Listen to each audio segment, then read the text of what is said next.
بسم اللہ الرحمن الرحیم. ڈیئر اسٹوڈنٹس، السلام علیکم. بیٹا نور اسکول اینڈ کالج کی جانب سے آن لائن کلاسز کے سلسلے میں آج ہم جماعت نحم کی اردو کی کلاس لے رہے ہیں. حصہ غزل میں ہم نے میر تقی میر، خواجہ حیدر علی آتش اور مرزا اسد اللہ خان غالب کی غزلیں ان کے حالات زندگی کے ساتھ پڑھ لی. آج کی جو ہماری غزل ہے یہ ہماری بک کی آخری غزل ہے اور آخری مغل بادشاہ ہی کی غزل ہے. حالات زندگی ہم پڑھ چکے ہیں. ابو المظفر ان کی کنیت ہے، سراج الدین ان کا لقب ہے اور اسی طریقے سے ان کا نام محمد بہادر شاہ ہے. حالات زندگی تفصیل سے پڑھے جا چکے ہیں. آج کی جو غزل ہے، لگتا نہیں ہے جی میرا اجڑے دیار میں. اس غزل کا تعلق بہادر شاہ کی زندگی کے آخری دنوں سے ہے، اس لیے اس غزل کے اندر غم، یاس، امیدیں، حسرتیں، یہ باتیں زیادہ نظر آئیں گی کیونکہ دوران قید میں لکھی گئی غزل ہے. اس بات کو ذہن میں رکھیں گے تو آپ کے لیے غزل کو سمجھنا آسان ہو جائے گا. اب آ جاتے ہیں ہم چند ان باتوں کی طرف جن کا جاننا غزل سے پہلے ضروری ہے. تو بیٹے یہ بات ذہن کے اندر رکھیں کہ جب بھی کوئی شاعر غزل لکھتا ہے تو آپ سے امتحان میں سوال آ سکتا ہے کہ شاعری کی خصوصیات بیان کریں. مرزا اسد اللہ خان غالب کی شاعری کی خصوصیات یا بہادر شاہ ظفر، میر تقی میر، ایون کسی بھی شاعر کے بارے میں آ سکتا ہے. تو آپ نے یہ باتیں ذہن میں رکھنی ہے، ٹھیک ہے. یہ ساری چیزیں تقریباً کامن ہوتی ہیں. ایک شاعر کی آپ نے یاد کر لی، سب میں آپ اس کو لکھ سکتے ہیں. نمبر 1، خوبصورت الفاظ کا چناؤ. ہر بڑا شاعر خوبصورت الفاظ کا چناؤ کرتے ہیں، نمبر 1 خصوصیات میں. نمبر 2 سلاست، عام الفاظ ہوتے ہیں جو سمجھ سکتے ہیں. اور بے ساختگی، ٹھیک ہے، بغیر بناوٹ کے بے ساختہ الفاظ ہیں، آرٹیفیشل نہیں ہیں، ٹھیک ہے. نیچرلی جو چیز ہوتی ہے قدرتی ویسے نظر آنے چاہیے، ٹھیک ہے. دلکش تشبیہات اور استعارے، بہترین تشبیہات استعمال کی جاتی ہیں. استعارے جیسے ہماری آج کی غزل میں آپ شعر پڑھیں گے کہ بلبل کو باغباں سے نہ صیاد سے گلا، قسمت میں قید لکھی تھی فصل بہار میں. فلسفیانہ سوچ جو ہوتی ہے وہ اس میں کار فرما ہوتی ہے بڑے شعراء کے کلام میں. صوفیانہ خیالات بھی وہ درمیان میں لے آتے ہیں. ایجاز و اختصار، مراد یہ کہ مختصر الفاظ میں بڑی بڑی باتیں کہہ جاتے ہیں، ٹھیک ہے. تو یہ شاعری کی خصوصیات آپ ذہن کے اندر رکھیں گے، اور جب بھی آپ سے پوچھ جاتا ہے کہ شاعر کی خصوصیات تو آپ یہ لکھ سکتے ہیں. اس کے ساتھ آپ اور بھی بہت ساری خصوصیات جو آپ کے ذہن کے اندر ہوں یا آپ نے کسی کلام میں پڑھی ہوں تو وہ آپ اس میں ایڈ کر سکتے ہیں. اس کے بعد آپ اپنی قلم اور اپنی کاپی کو سنبھال لیں اور اپنے پاس نوٹ کر لیں کہ ہم غزل کو 5 حصوں میں حل کریں گے. 5 حصوں میں سب سے پہلے ادائیگی ہوگی، الفاظ کی درست ادائیگی. اس کو اس نہیں پڑھنا ہے، ان کو ان نہیں پڑھنا ہے، ٹھیک ہے. اور مشکلات، دوسرے نمبر پر ہم مشکل الفاظ کے معنی بتا دیں گے، اس سے ہمارے لیے باقی آسانیاں پیدا ہو جائیں گی. فنی محاسن کے اعتبار سے جو جو خوبیاں بیان کی ہیں، فنی محاسن کو ہم ہر لیکچر میں آپ کو نہیں بتائیں گے، اس لیے کہ بار بار اس پر تفصیل سے بات ہو چکی ہے کہ علم بیان کے اعتبار سے، علم بدیع کے اعتبار سے، مرکبات کے اعتبار سے کون کون سی چیزیں استعمال ہوئی ہیں. تشریح چوتھے نمبر پر ہم کریں گے، اور حوالے کا شعر تشریح کے اندر ہی ایڈ کریں گے. یہ شعر اس وجہ سے لکھا جاتا ہے تاکہ تشریح کے اندر ایک خوبصورتی پیدا ہو جائے اور ذوق کا بھی پتہ چل جائے، اور یہ بھی پتہ چل جائے کہ اسی موضوع پر دوسرے شاعر بھی اپنا کلام پیش کر چکے ہیں. تو اب آئیں ہم اپنے پہلے اسٹیپ کی طرف چلتے ہیں، الفاظ کی ادائیگی کی طرف. تو اب بیٹا ہم آ جاتے ہیں اپنے الفاظ کی درستگی کی طرف. تو اپنے قلم کو اپنے ہاتھ میں رکھیں، جہاں پر زبر زیر لگانے کی ضرورت پڑے تو آپ ساتھ ساتھ لگاتے جائیں. تو بہادر شاہ ظفر کہتے ہیں کہ لگتا نہیں ہے جی میرا اجڑے دیار میں. اجڑے دیار لفظ ہے، دیار نہیں پڑھیں گے، ٹھیک ہے، دیار پڑھیں گے، دال کے نیچے زیر پڑھیں گے. کس کی بنی ہے عالم ناپائیدار میں. عالم میم کے نیچے زیر دیکھ لیں، آپ نظر آ رہے، عالم ناپائیدار میں. عمر دراز، رے کے نیچے زیر ڈالیں گے. عمر دراز مانگ کے لائے تھے 4 دن. عمر دراز مانگ کے لائے تھے 4 دن، 2 آرزو میں کٹ گئے 2 انتظار میں. بلبل کو باغباں سے، بلبل کو باغباں سے، نہ صیاد سے گلا. صیاد یا کے اوپر تشدید ہے، شد ڈالیں گے، ٹھیک ہے. صیاد سے گلا، قسمت میں قید لکھی تھی فصل بہار میں، کہہ دو ان حسرتوں سے ٹھیک ہے کہیں اور جا بسیں، اتنی جگہ کہاں ہے دل داغدار میں، دل داغدار ٹھیک ہے، دل داغدار، لام کے نیچے زیر ہے اور دال کے نیچے بھی زیر ہے، کتنا ہے بد نصیب ظفر دفن کے لیے، کتنا ہے بد نصیب ظفر دفن کے لیے، 2 گز زمیں بھی نہ ملی کوئے یار میں ٹھیک ہے۔ یہ تو ہمارا ہو گیا پہلا اسٹیپ۔ اس کے بعد آ جاتے ہیں ہم دوسرے اسٹیپ کی طرف، وہ ہم ساتھ ساتھ حل کرتے چلے جائیں گے، ہر شعر کے ساتھ الفاظ معنی پہلے بتائیں گے، پھر فنی محاسن بتائیں گے، پھر تشریح کریں گے، اور اس کے بعد ہم ساتھ ساتھ حوالے کا شعر بھی بتائیں گے۔ اپنی کاپیاں اپنے پاس رکھیں، اگر ایک سے زیادہ اشعار بھی لکھے جاتے ہیں تو وہ بھی اپنے پاس نوٹ کرتے رہیں۔ تو اب بیٹا دیکھتے جائیں، دوسرا اسٹیپ ہمارا کیا تھا؟ الفاظ معنی۔ لگتا نہیں ہے جی میرا، جی یہاں پر اس کے معنی دل کے ہیں، دل میرا اجڑے دیار میں، اجڑے ویران کو کہتے ہیں ٹھیک ہے، اجڑا ہوا، برباد، ویران۔ دیار اس کے معنی گھر بھی آتے ہیں، لیکن یہاں پر اس کے معنی ملک ہیں ٹھیک ہے، ملک سے مراد پورا ہندوستان ہے۔ کہتے ہیں کہ اب میرا دل نہیں لگتا ہے۔ کس کی بنی ہے عالم ناپائیدار میں، عالم آپ کو پتہ ہے جہان کو کہتے ہیں، عالم نہیں پڑھیں گے، عالم پڑھیں گے ٹھیک ہے، عالم ہے، عالم ناپائیدار میں، ناپائیدار ختم ہونے والا، یہاں پر اس کے معنی لکھیں گے فنا ہونے والی دنیا یا فانی دنیا، شارٹ کٹ کر لیں، فانی دنیا، عالم ناپائیدار میں ٹھیک ہے۔ اس کے بعد آ جاتے ہیں فنی محاسن کی طرف۔ تو شاعر کہتا ہے کہ لگتا نہیں ہے جی میرا اجڑے دیار میں، ویران ملک، کون سا مرکب ہے؟ ہاں بالکل مرکب توصیفی ہی ہے، کون سا ہے جی؟ مرکب توصیفی ہی ہے، اور عالم ناپائیدار، ناپائیدار ہونا صفت بیان کی گئی ہے کس کی؟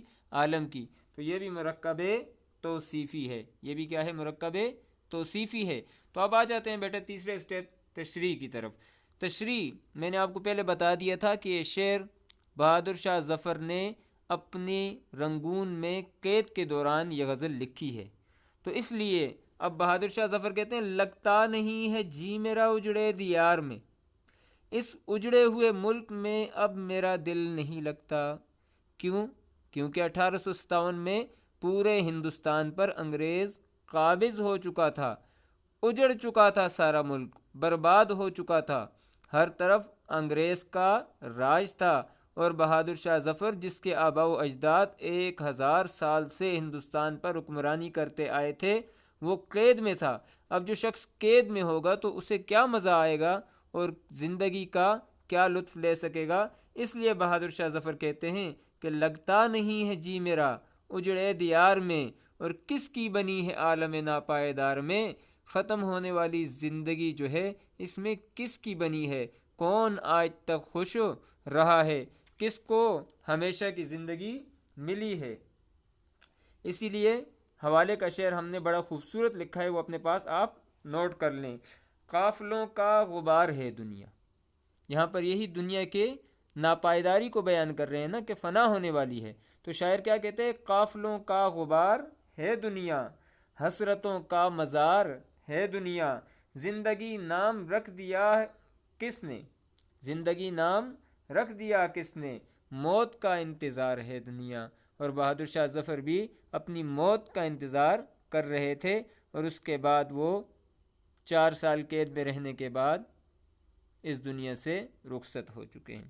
تو اس شعر کے اندر دنیا کی بے ثباتی کو اور دنیا کے فانی ہونے کو بیان کر رہے ہیں، جس کا سبب دنیا کا اجڑ جانا ہے، ان کی ملک پر ان کا تسلط، ان کا قبضہ ختم ہو گیا اور انگریز آ کر قابض ہو چکا ہے۔ اس شعر کے اندر اس حقیقت کو بیان کیا ہے جو 1857 کی جنگ آزادی کے بعد دنیا نے ہندوستان پر انگریز کے قابض ہونے کے بعد دیکھی۔ اب آ جاتے ہیں ہم دوسرے شعر کی طرف۔ شعر آفاق شعر ہے، آپ نے پہلے کئی مرتبہ سنا ہوگا، عمر دراز مانگ کے لائے تھے 4 دن۔ عمر دراز کے معنی کیا ہیں جی؟ طویل عمر، دراز لمبے کو کہتے ہیں، لمبی عمر۔ عمر دراز مانگ کے لائے تھے 4 دن، 2 آرزو میں کٹ گئے، 2 انتظار میں۔ آرزو تمنا، ٹھیک ہے، امید رکھنے میں، ٹھیک ہے، اور 2 انتظار میں۔ یہ تو ہو گئے اس کے مشکل الفاظ کے معنی۔ پھر اس کے بعد آ جاتے ہیں عمر دراز، طویل عمر، تو یہ بھی مرکب توصیفی ہے۔ مانگ کے لائے تھے 4 دن، 4 دن، ٹھیک ہے، یہ کیا ہے؟ مرکب عددی ہے۔ 2 آرزو میں کٹ گئے، 2 انتظار میں، 2 آرزو 2 انتظار، یہ بھی مرکب عددی ہے۔ اور اس کے اندر کون سی صنعت کا استعمال ہوا ہے؟ ہاں، صنعت سیاقۃ الاعداد، جس میں تعداد کا ذکر ہو، 2 2 4 4، ٹھیک ہے جی۔ یہ یہاں پر 2 اور 4 کا تذکرہ ہے، اگرچہ ترتیب کے ساتھ نہیں ہے۔ ترتیب کے اعتبار سے تو 2 کو پہلے آنا چاہیے تھا، 4 کو بعد میں آنا چاہیے تھا، لیکن یہاں 4 پہلے ہے، 2 بعد میں ہے۔ اس کے باوجود یہ صنعت سیاقۃ الاعداد کہلاتی ہے، اور آپ نے مکمل یہ پڑھ لی ہے۔ اب آ جاتے ہیں اس شعر کی تشریح کی طرف۔ اس شعر میں شاعر کہتے ہیں کہ عمر دراز مانگ کے لائے تھے 4 دن، عمر دراز مانگ کے لائے تھے 4 دن۔ اس شعر میں شاعر ایک حقیقت کو بیان کر رہے ہیں کہ زندگی کتنی ہی طویل کیوں نہ ہو، کتنی ہی لمبی کیوں نہ ہو، وہ چھوٹی نظر آتی ہے۔ وہ کتنی نظر آتی ہے؟ چھوٹی سی نظر آتی ہے۔ تو یہاں بھی شاعر کہتے ہیں عمر دراز مانگ کے لائے تھے 4 دن، یعنی اللہ نے جو ہمیں زندگی دی ہے، یہ کتنی دی ہے؟ 4 دن۔ یہ عام طور پر محاورہ ہے کہ 4 دن کی زندگی ہے، پھر اندھیری رات ہے۔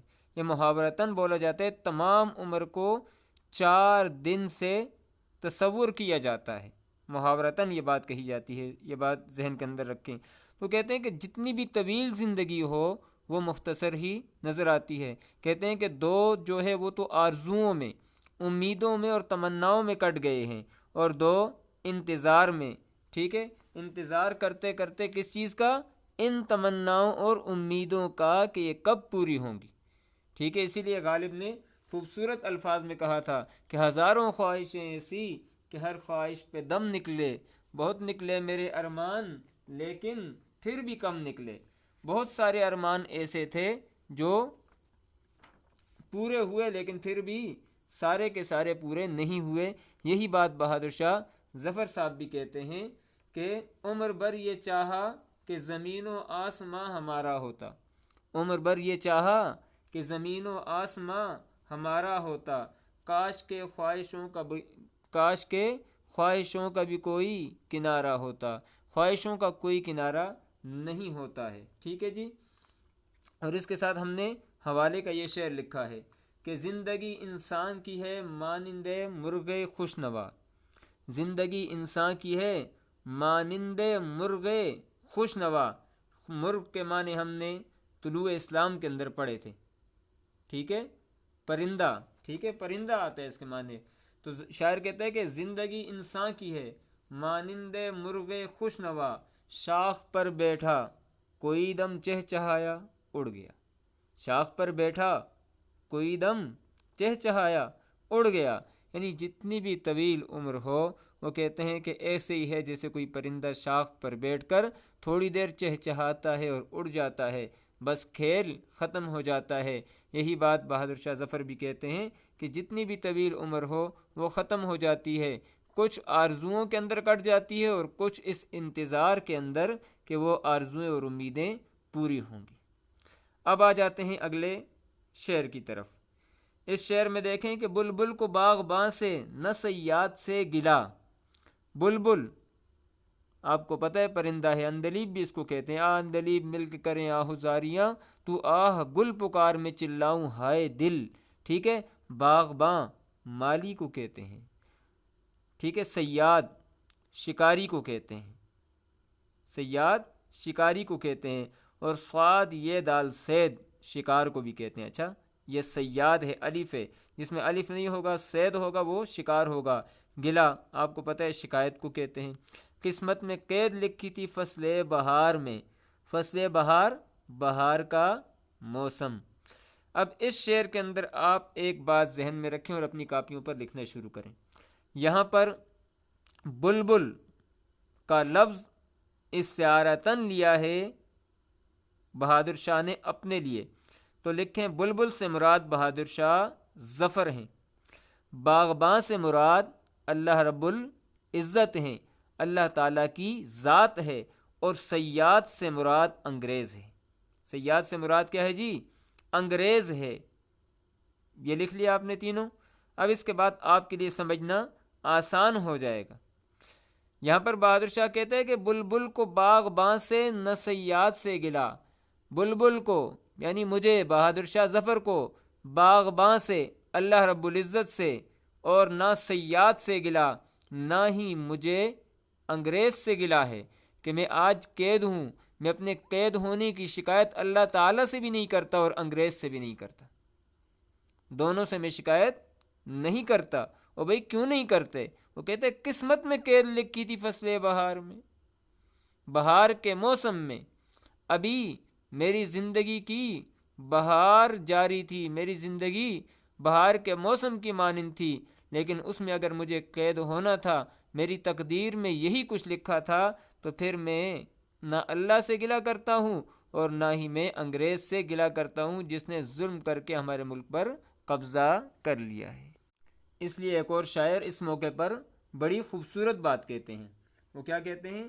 انقلابات زمانہ کی یہ صورت تو دیکھو۔ انقلابات الٹ پلٹ ہو جانا، ادھر ادھر ہو جانا، تو 1857 کی جنگ آزادی میں الٹ پلٹ ہو گیا تھا سب کچھ۔ تو شاعر کہتا ہے کہ انقلابات زمانہ کی یہ صورت تو دیکھو، کل تو تھے شاہ مگر آج ہیں در در کے فقیر، کل تو تھے شاہ مگر آج ہیں در در کے فقیر۔ بہادر شاہ ظفر رنگون کے اندر قید ہوئے اور وہاں پر جو انگریز کے حاکم تھے انہوں نے انہیں اپنے گیراج کے اندر ٹھہرایا ہوا تھا، اور پھر وہیں پر اسی حالت میں ان کا انتقال ہوا۔ اور آج بھی وہ مغلوں کی جو نسلیں ہیں وہ رنگون کے اندر جھگیوں کے اندر رہتی ہیں اور عام نلکوں سے ٹینوں کے اندر پانی بھر کر وہ پیتی ہیں، ٹین کے ڈبے جو ہیں ان میں پانی بھر کر پیتے ہیں، لیکن وہ اب بھی کہتے ہیں کہ ہم بادشاہ ہیں اور بادشاہوں کی اولاد ہیں۔ تو اپنے کیریکٹر سے اور اپنے کردار سے بادشاہ ہونا ثابت کرنا چاہیے، نہ کہ کسی کی اولاد ہونے کی وجہ سے۔ تو یہاں پر بہادر شاہ ظفر نے یہی کہا ہے کہ قسمت میں قید لکھی تھی فصل بہار میں اس کا گلہ اللہ سے بھی نہیں کرتا اور نہ ہی انگریز سے کرتا ہوں۔ تو اس شعر کے اندر آپ دیکھیں کہ بلبل ٹھیک ہے بہادر شاہ ظفر مراد ہیں، تو استعارتاً یہ لفظ لیا گیا ہے، باغباں اللہ کی ذات کے لیے استعارتاً لفظ لیا گیا ہے، اور صیاد جو ہے یہ انگریز کے لیے استعارتاً لفظ لیا گیا ہے۔ اب آ جاتے ہیں کہہ دو ان حسرتوں سے کہیں اور جا بسیں، کہہ دو ان حسرتوں سے کہیں اور جا بسیں، اتنی جگہ کہاں ہے دل داغدار میں۔ ٹھیک ہے جی، حسرت خواہشات کو کہتے ہیں، تمنا کو کہتے ہیں۔ ٹھیک ہے، یہ اوپر معنی میں نے لکھے ہوئے ہیں، ساتھ ساتھ لکھتے جائیں۔ کہیں اور جا بسیں، بسنا، رہنا یا آباد ہونا۔ اتنی جگہ کہاں ہے دل داغدار میں، دل داغدار میں۔ داغدار یہاں پر داغ مراد نہیں ہے، افسردہ ہونا مراد ہے۔ یہاں پر کیا مراد ہے؟ افسردہ ہونا مراد ہے۔ تو اب آ جاتے ہیں کہہ دو ان حسرتوں سے کہیں اور جا بسیں، اتنی جگہ کہاں ہے دل داغدار۔ دل داغدار یہاں پر زیر ہے، لیکن یہاں پر آپ اس کو مرکب توصیفی کہیں گے، کیونکہ دل کی جو صفت بیان کی گئی ہے افسردہ ہونا، تو اس لیے یہ مرکب توصیفی ہوگا۔ تو اب آ جاتے ہیں اس شعر کی تشریح کی طرف۔ تو بہادر شاہ ظفر کہتے ہیں کہ کہہ دو ان حسرتوں سے، یہ جو میرے دل میں خواہشات ہیں، تمنائیں ہیں، بادشاہ ہیں نا، تو خواہشات اور تمنا تو اب بھی ہے، بڑی بڑی خواہشات ہیں۔ تو کہتے ہیں ان حسرتوں سے کہیں اور جا بسیں، میرے دل سے نکل کر کہیں اور چلی جائیں۔ اب میرے دل میں ان خواہشات کے لیے جگہ نہیں ہے، اور جگہ اس لیے نہیں ہے کیونکہ میں انہیں پورا نہیں کر سکتا۔ اتنی جگہ کہاں ہے دل داغدار میں، اتنی جگہ اب میرے دل میں نہیں ہے، کیونکہ میرا دل افسردہ ہو چکا ہے، میں قید میں ہوں اور میرا خاندان سارا در بدر ہے۔ کیونکہ مجھے حسرتیں تھیں، امیدیں تھیں۔ انگریز نے بہادر شاہ ظفر سے وعدہ کیا تھا کہ ہم ہندوستان پر قابض ہونے کے بعد آپ کو اور آپ کے خاندان کو وظائف دیں گے اور آپ کو جو فیسلٹیز ہیں یا مراعات ہیں وہ دی جائیں گی۔ لیکن جب وہ قابض ہو گیا تو انگریز نے ساری کی ساری خواہشات پر پانی پھیر دیا۔ بہادر شاہ ظفر کو اس کے خاندان کے 40 سے زائد افراد کے ساتھ جا کر رنگون بھیج دیا، اور وہاں پر بہادر شاہ ظفر اسی غربت اور افلاس کی حالت میں دنیا سے رخصت ہو گئے۔ تو اس لیے بہادر شاہ ظفر کہتے ہیں کہ میرا دل داغدار ہے، افسردہ ہو چکا ہے، اب مجھے کوئی بھی امید نہیں ہے۔ اس لیے شاعر کیا خوب کہتا ہے کہ نا امیدی کا میں قائل تو نہیں ہوں، لیکن نا امیدی مایوس نہیں ہوں، نا امیدی کا میں قائل تو نہیں ہوں، لیکن میں نے برسات میں جلتے ہوئے گھر دیکھے ہیں، میں نے برسات میں جلتے ہوئے گھر دیکھے ہیں، اب اس لیے میرے دل میں کوئی تمنا اور امید باقی نہیں ہے۔ پھر آخری شعر میں بہادر شاہ ظفر کہتے ہیں کہ کتنا ہے بد نصیب ظفر دفن کے لیے، ٹھیک ہے، بد نصیب، بدقسمت، برے نصیب والا معنی لکھ لیں۔ ظفر کے اوپر پھر وہی نب کی علامت ہے جو تخلص کی علامت سمجھی جاتی ہے۔ دفن کے لیے 2 گز زمیں بھی نہ ملی کوئے یار میں، کوئے یار محبوب کی گلی، ٹھیک ہے، محبوب کی گلی۔ تو یہ تو ہو گئے ہمارے الفاظ معنی۔ پھر اس کے بعد آ جاتے ہیں فنی محاسن میں۔ تو ظفر جو ہے یہ تخلص استعمال کیا ہے یہاں پر بہادر شاہ ظفر نے۔ 2 گز آپ کو پتہ ہے کہ کون سا مرکب ہے، مرکب عددی ہے۔ کوئے یار محبوب کی گلی یا دوست کی گلی، یہ مرکب اضافی ہے۔ تو یہ ہمارے 2 اسٹیپ ہو گئے۔ اب اس آخری شعر میں جسے مقطع بھی کہتے ہیں کیونکہ اس میں شاعر نے اپنا تخلص استعمال کیا ہے، بہادر شاہ ظفر اپنی قسمہ پرسی اور اپنی بے چارگی کا اظہار کر رہے ہیں۔ کہتے ہیں کہ کتنا ہے بد نصیب ظفر دفن کے لیے، 2 گز زمیں بھی نہ ملی کوئے یار میں، محبوب کی گلی۔ مراد یہاں پر مجازی محبوب نہیں ہے، مراد یہاں پر وطن ہے، ٹھیک ہے۔ کہتے ہیں جو میرا محبوب وطن تھا اس میں مجھے 2 گز زمیں بھی نہ مل سکی، اور انگریز نے جب فوت ہو گئے بہادر شاہ ظفر، یہ موت سے پہلے لکھا گیا شعر ہے، آپ کے ذہن میں یہ بات بھی ہوگی، یہ بات بھی ہوگی کہ بھئی موت سے پہلے کیسے پتہ چلا؟ تو انسان جب مرنے سے پہلے حالات کو دیکھتا ہے تو کچھ باتیں اسے سمجھ میں آ جاتی ہیں۔ تو بہادر شاہ ظفر کو یقین ہو گیا تھا کہ انگریز جھوٹا ہے، وہ مجھے میری وصیت کے مطابق دلی میں دفن نہیں کرے گا بلکہ یہیں کہیں دفن کرے گا۔ اس لیے اپنی بدنصیبی اور غریب الوطنی کا اظہار کرتے ہوئے بہادر شاہ ظفر اپنی اس غزل کے مقطع کے اندر کہتے ہیں کہ کتنا ہے بد نصیب، کتنا بدقسمت ہے اے تو بہادر شاہ ظفر کہ تجھے اپنے محبوب وطن کے اندر 2 گز زمیں بھی نہ ملی کہ تو وہاں پر دفن ہو جاتا اپنے وطن کے اندر، تو غریب الوطنی کے اندر یہیں پر مرے گا اور یہیں پر دفن ہوگا۔ اور بالکل اس شعر کے عین مطابق جب بہادر شاہ ظفر فوت ہو گیا تو وہیں پر نیلسن نے اپنی رہائش گاہ کے اندر ہی، احاطے کے اندر ہی، ٹھیک ہے، چند لوگوں کی موجودگی میں اس بادشاہ کو دفن کر دیا۔ ایک ان کا بیٹا اور ایک ان کے استاد وہاں پر موجود تھے، اور میں نے ابتدا میں جب حالات زندگی بیان کیے تھے تو اس کے اندر مفصل آپ کو بتا دیا تھا۔ اس لیے شاعر کہتا ہے کہ جگہ جی لگانے کی دنیا نہیں ہے، یہ عبرت کی جا ہے تماشا نہیں ہے۔ یہ عبرت کے لیے آپ کو دنیا کے اندر بھیجا گیا ہے کہ یہاں پر رہ کر آپ عبرت حاصل کریں اور اللہ کی خوشنودی اور اللہ کی رضا حاصل کرنے کی کوشش کریں، بجائے اس کے کہ دنیا کے کاموں کے اندر لگ جائیں۔ تو آج کی جو ہماری غزل تھی ہم نے مکمل پڑھ لی، بہادر شاہ ظفر کے حالات زندگی مختصر سے ابتدا میں پڑھ لیے، پھر اس کے بعد ہم نے وہ چیزیں پڑھی جو ہر غزل کو پڑھنے سے پہلے لازمی ہے کہ کون کون سی چیزوں کا دھیان رکھنا ہے۔ تو ہم نے کہا کہ 5 چیزوں کا دھیان ہم نے رکھنا ہے۔ نمبر 1 الفاظ کی ادائیگی، نمبر 2 مشکلات، بالکل اسی کے مطابق ہم نے پڑھا، فنی محاسن، تشریح، اور اس کے بعد حوالہ شعر۔ اس کے ساتھ ہم نے خصوصیات شاعر کے بارے میں آپ کو بتایا کہ ہر شاعر کی کچھ نہ کچھ خصوصیات ہوتی ہیں۔ تو ہم نے یہی کہا کہ آج کی غزل میں بھی جو خصوصیات ہیں، خوبصورت الفاظ کا چناؤ، سلاست ہے، ٹھیک ہے، عام الفاظ تھے، بالکل بے ساختگی تھی، بناوٹ نہیں تھی، دلکش تشبیہات اور استعارے، اور میں نے آپ کو شعر بھی سنا دیا، بلبل کو باغباں سے نصیحت سے گلا، اور فلسفیانہ سوچ، ٹھیک ہے، صوفیہ والی سوچ اور صوفیانہ خیالات، اعجاز و اختصار، مختصر الفاظ کے اندر، عمر دراز مانگ کے لائے تھے 4 دن، 2 آرزو میں کٹ گئے 2 انتظار میں، ساری زندگی کی حقیقت 2 مصروں میں بیان کر دی، اس کو کہتے ہیں اعجاز اور اختصار۔ تو آج کی غزل ہم نے مکمل کر لی بہادر شاہ ظفر کی۔ اب اس کے بعد بیٹا آپ کا ہوم ورک یہی ہے کہ آپ نے الفاظ معنی وہی جو آپ کو ترتیب بتائی ہے، پہلا شعر ہیڈنگ، پھر اس کے بعد اس کے الفاظ معنی، پھر اس کے بعد دوسری ہیڈنگ فنی محاسن، اور تیسری ہیڈنگ حوالے کا شعر، یہ آپ نے پوری غزل کے ترتیب وار لکھ لینے ہیں اور گوگل کلاس روم کے اندر مجھے شیئر کر دینے ہیں، اور جو ہمارا واٹس ایپ کا گروپ ہے اس میں بھی آپ نے شیئر کر دینا ہے، اور ود ان ٹائم آپ نے کام کرنا ہے، اور پھر آ کر اسکول کے اندر آپ نے ٹائم پر جمع بھی کروا دینا ہے۔ امید ہے کہ آج کی یہ غزل انٹرسٹنگ تھی، آپ نے انجوائے بھی کیا ہوگا، اور کوئی بات اگر آپ نے پوچھنی ہو تو کمنٹس کے اندر مجھ سے پوچھ سکتے ہیں۔ السلام علیکم ورحمۃ اللہ وبرکاتہ۔